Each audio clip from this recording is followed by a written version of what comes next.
This is Pete Holmes. Actually, meron siyang isang magandang comedy bit wherein sinasabi niya na there's a God. Kasi kung wala, kung walang God, bigla na lang tayong umusbong from nothing.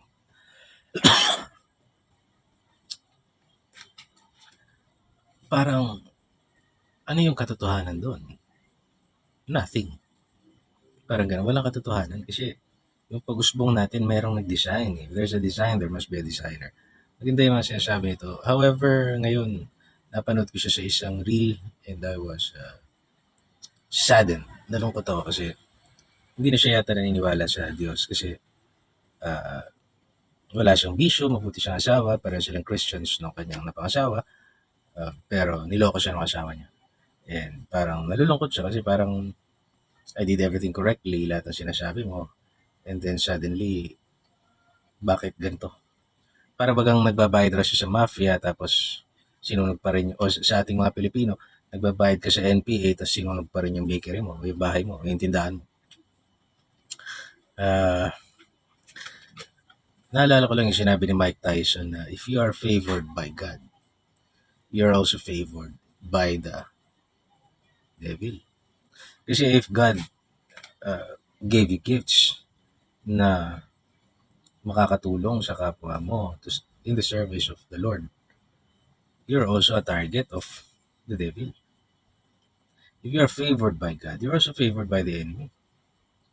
Similarly, if you're favored by your father, you're also favored na tirahin ng mga nainggit sa'yo. Same analogy, if you're favored by your boss, you're also favored na tirahin ng mga empleyadong nainggit sa'yo. Similarly speaking, ganun siya. So, naalala ko rin yung story ni Job wherein siguro sa mga tao, except maliban kay Jesus Christ na nagkatawang tao, grabe yung pinagdaanan ni Job. Lost his wife, lost his home, lost his money, lost everything. Nagkaroon pa siya ng ketong. Lost everything, lost his health, and still, sa Panginoon pa rin siya. That is why God restored him.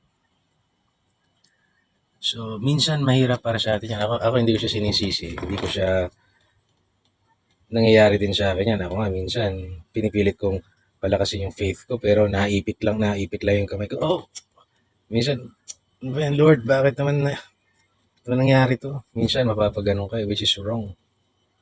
Pero ako, sa mga ganong pagkakataon, kaya uuwi ako, nagkapera ako, tapos biglang wasak yung gulong mo, may pagkagastos ka na naman.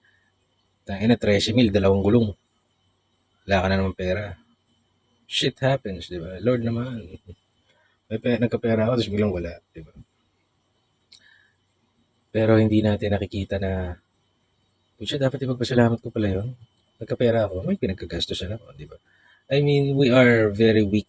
Kaya nga sabi ng Panginoon Jesucristo, hindi natin dapat sisihin yung mga sarili natin because the flesh is weak. Nangyayari sa atin yan. Our faith sometimes nasi-shaken. Kaya lang, what matters is, humingi tayo ng tulong sa Diyos, di ba? Ask and you shall receive. Lord, di ko naintindihan yung nangyayari sa akin, sa'yo pa rin ako. Faith. Regardless of kung ano nangyayari. In case, yung sa case niya, nakatulad din ang nangyari rin sa akin so many times, nagtatagumpay yung demonyo dahil yung pananalig mo nawawala sa kanya.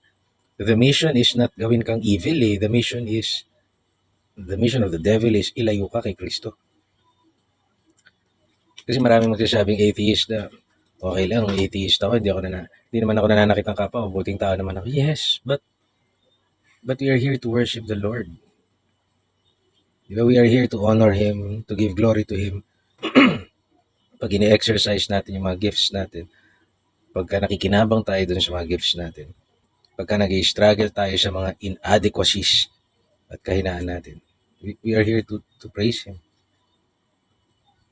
And as a result, when you praise Him with all your heart, nagiging mabuti kang tao. It follows.